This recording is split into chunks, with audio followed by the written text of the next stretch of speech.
Alright, first time back to Warcraft in quite a while. Looks like we want to play the trial. So, creating these videos because I want to try to make it to level 20. Because you get a free character in Hearthstone if you make a new character in World of Warcraft and get it up to level 20. So I'm playing the starter edition of Warcraft that comes for free. I have no idea how much content you can actually get in the starter edition, but that seemed to be the quickest way to try it. And beyond getting the character in Hearthstone, I'm pretty curious as to how things have changed over the years with regards to Warcraft.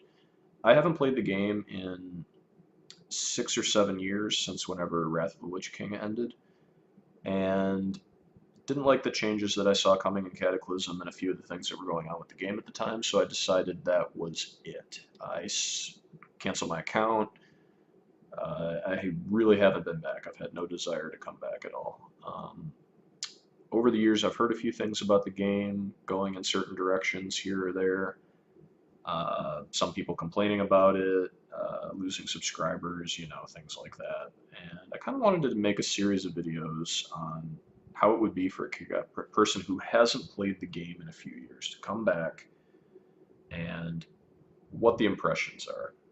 I'd like to see if the starter area experience is different. So I want to make a new character, starting from the process that anybody who's never played the game before would go through, and kind of give my commentary on it as an old veteran of the game back from vanilla, and seeing how things are different and how I can comment on them.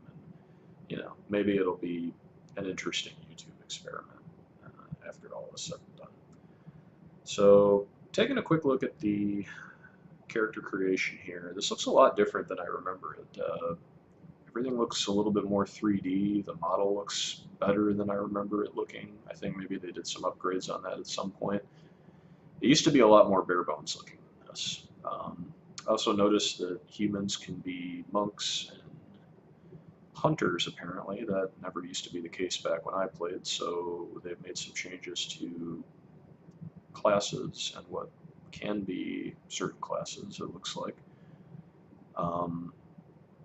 So, yeah, this looks a lot better than I remember it so far. I think it's a good introduction to the game for somebody who hasn't been in the game yet. This is visually appealing. So, a lot better than it used to be, I guess is the long and the short of it here. So, what I think I want to play is, I haven't decided if I want to do Alliance or Horde. I used to play both, mostly Alliance. I rated as Alliance. I never got my Horde characters that high.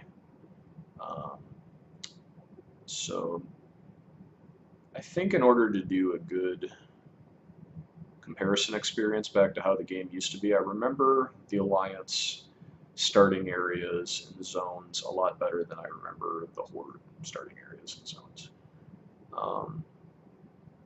Yeah, the models also looks like they aren't in starter gear here when your introduction. Looks like PvP or raiding gear. So that's kind of neat. So to get back to it, I think I'm going to have to play as an Alliance character, because I know those starter zones a little better. So I think it'll be a more apples to apples comparison experience. And if I'm going to play Alliance, got to go old school with it. I got to play Dwarf. Because if you have a chance to play Dwarf, the rule is you play Dwarf because they're pretty awesome. With regards to class, I used to play both Warrior and Paladin. I rated as a Warrior, but I remember the Paladin starting experience a little more because one of the last alt characters that I made before ending was a Paladin, so I think my memory is the most freshest on the Dwarven starting area and the Paladin kit.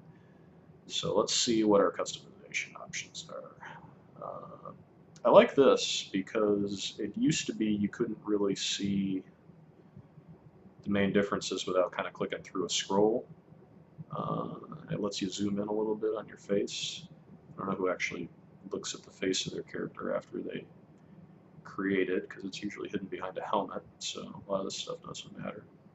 I don't really change any of the hairstyles with the models. These all look familiar to me. Just throw a ponytail on him. Most important part of character is the beard anyway. We're gonna make this guy gray because he's been in the trenches. He's seen a lot of shit. I think that's where we want to go with it. That looks new. Some of these beards look pretty Warhammer to me. It's kind of nice. We'll pick this one. Try to give this guy a name to start with. I think I made a character named Thorsten a million years ago. Let's see. Yeah, it's probably.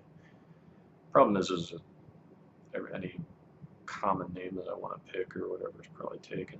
So I think I'll just do random. I mean, it doesn't really matter. I'm just making this character to get him up to 20 more than anything. So pick something that looks interesting. Catherine and the Dwarf. Seems like it'll work.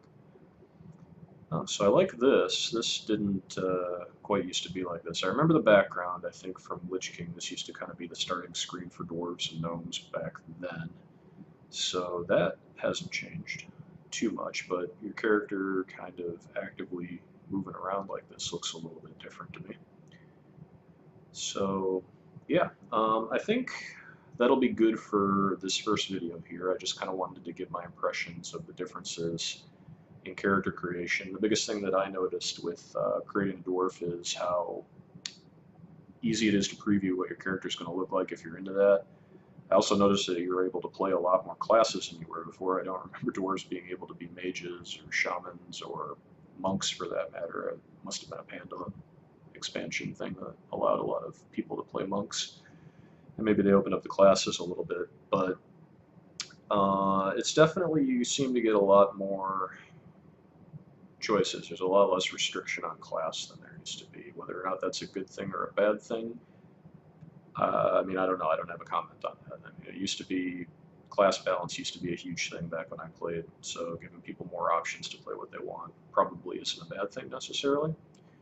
So I think, all said, character creation is better than it used to be. I like this experience more than I liked the vanilla Burning Crusade Wrath of the Lich King starting experience. So what I think I'm going to do is end the video on this. I'm going to play with my settings a little bit, tweak them a little bit to my liking, and then I'm going to give my impressions of the starter leveling experience for a dwarf in, I can't remember what the name of the zone was, like Lakeshore or Dunmorrow or whatever it was. Iron Forge basically is what I remember. I'm curious to see how that's like these days after Cataclysm. So yeah, I hope you guys will hang around for a few more of these videos. Maybe you'll find them helpful. Maybe my impression of things as an old school Warcraft gamer will be interesting for some of you. So hope to see you around. Thanks for watching, everybody.